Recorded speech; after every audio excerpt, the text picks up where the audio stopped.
बिल्कुल, प्रधानमंत्री नरेंद्र मोदी ने भी आज अपनी लाइन को पूरी तरीके से सेट कर दिया है, पूरी पार्टी की लाइन को सेट कर दिया है। तो आइए सबसे पहले बशीरहाट की बात कर लेते हैं, जहां संदेश खाली इलाका पड़ता है, जिसकी चर्चा आप जोरों शोरों से सुन रहे हैं। इतने बड़े तरीके से इस मुद्दे को उठाया जा रहा है, लेकिन इसका जमीन पर कोई असर हो रहा है ऐसा तो कम से कम ओपिनियन पोल नहीं बता रहा है। बशीरहाट टीएमसी जीतती हुई नजर आ रही है। नुसरत जहां यहां से टीएमसी की सांसद हैं, उनका वो बयान भी आपको याद होगा जिन्होंने संदेश खाली पर दिया था। उन्होंने कहा था, मैं संदेश खाली नहीं जा रही हूं क्योंकि वहां जाने की मुझे जरूरत महसूस नहीं हो रही है। बीजेपी की जितनी भी महिला कार्यकर्ता हैं, उन्होंने संदेश खाली में डेरा डाला हुआ है और इस मुद्दे को जोरों शोरों से उठाया जा रहा है। लेकिन फिलहाल जो पहला रुझान है वो ये बता रहा है कि ये सीट टीएमसी के खाते में ही जाएगी। इसकी वजह भी आपको हम बता देते हैं। आप सोच रहे होंगे कि संदेश खाली का मुद्दा इतना जोर शोर से उठाने के बाद भी जहां वो सीट पड़ती है, वो बशीरहाट, वो भाजपा क्यों नहीं निकाल पा रही है, ये सीट टीएमसी के पास दोबारा क्यों जा रही है।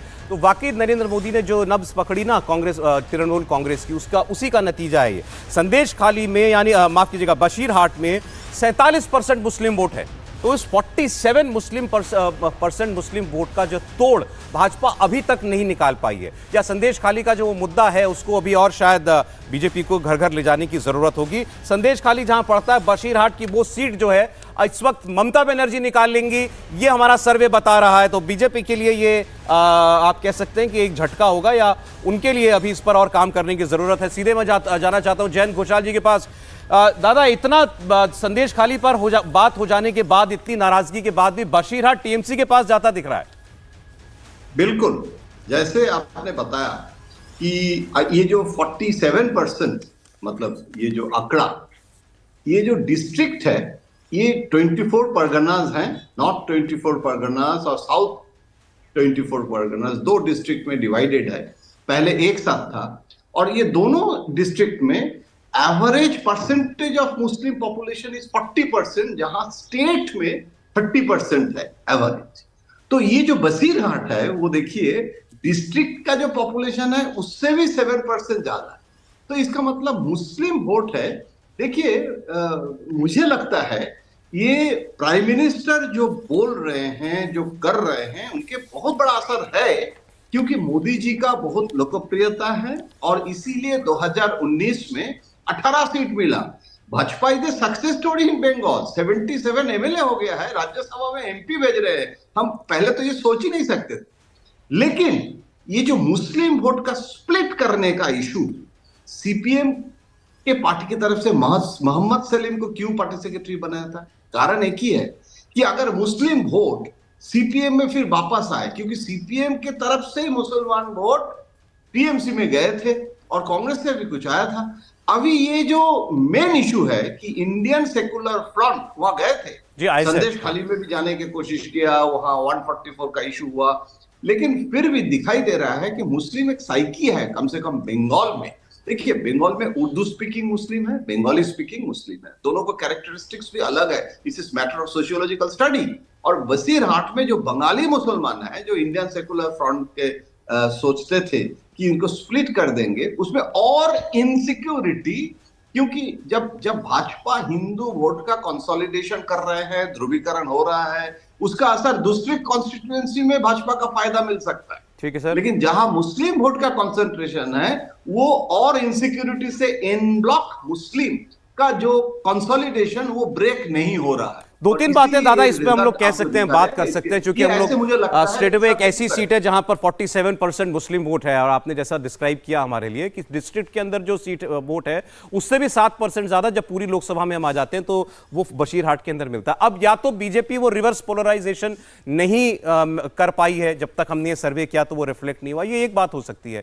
दूसरी बात यह है कि आईएसएफ है, कांग्रेस है, टीएमसी है, वहां तो कोई इंडिया अलायंस जैसी चीज अभी तक बन नहीं पाई है। उसके बावजूद इतने अलग अलग तरीकों से, मतलब मल्टी कॉर्नर फाइट होने के बाद भी मुस्लिम वोट डिवाइड नहीं हो रहा है। देखिए, आपको ये ध्यान रखना चाहिए कि यहां पर जो पिछली बार नुसरत जहां जीती थी, वो 3.5 लाख से ज्यादा वोटों से जीती थी।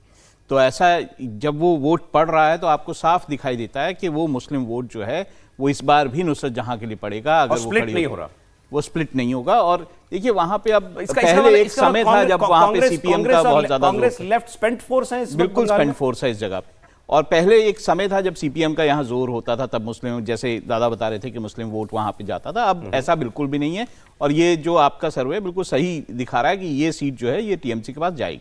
अच्छा, प्रधानमंत्री नरेंद्र मोदी भी कहीं ना कहीं इसी बात को जान रहे हैं। आज वो संदेश खाली का भी जिक्र कर रहे थे और इस बात का भी जिक्र कर रहे थे कि जो मुस्लिम महिलाएं हैं वो टीएमसी का घमंड तोड़ेंगी। इस बार मुस्लिम घमंड तोड़ेगा और भारतीय जनता पार्टी की तरफ रुख करेगा। तो इन बयानों का कोई असर होगा? सीए, यूसीसी, ये सारे मुद्दे यहाँ पर आपको दिखाई देंगे। नहीं, लेकिन 2019 को भी देखें हम, बीजेपी ने तब भी कोशिश की थी मुस्लिम वोट को तोड़ने की, और वो सारा का सारा मोस्ट खासतौर से नॉर्थ बंगाल में, दादा उसको ज़्यादा करेक्ट कर सकते हैं, वो टीएमसी के साथ ही रहा वोट। भारतीय जनता पार्टी उसमें डेंट नहीं कर पाई। और जो बात अभी राहुल ने भी जिक्र किया, आप भी कर रहे हैं, सीए की बात जब होम मिनिस्टर कर रहे हैं कि अभी उसका वो हो जाएगा, लागू हो जाएगा, तो क्या वो रिवर्स पोलराइजेशन में मदद करेगा या टीएमसी जो है उसको ज़्यादा पोलराइज कर सकती है? इससे बड़ा फर्क पड़ेगा वहाँ के।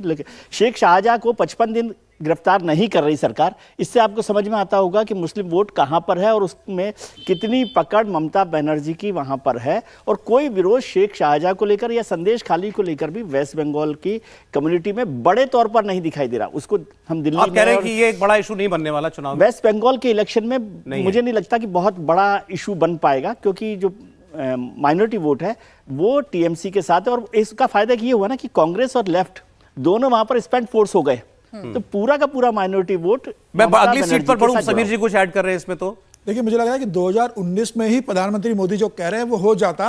सिर्फ 13 लाख वोटों का, 17 लाख वोटों का फर्क है। मतलब 17 लाख वोट ज्यादा टीएमसी को भारतीय जनता पार्टी से ज्यादा मिले थे। टीएमसी को 43% वोट थे और भारतीय जनता पार्टी को 40% वोट मिले थे। 17 लाख वोट का फर्क था, बहुत कम वोट का अंतर भारतीय जनता पार्टी और टीएमसी के बीच रहा था। भारतीय जनता पार्टी पिछले 5 साल से लगातार ये अंतर कम करने के लिए कोशिश में लगी हुई है।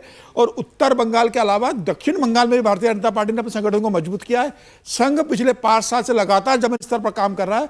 और मुझे लग रहा है कि जो 17 लाख वोट का फर्क था पिछले 5 साल में, इस बार भारतीय जनता पार्टी उसको तोड़ते हुए ममता बनर्जी से ज्यादा वोट बैंक लाने की स्थिति में पहुंची।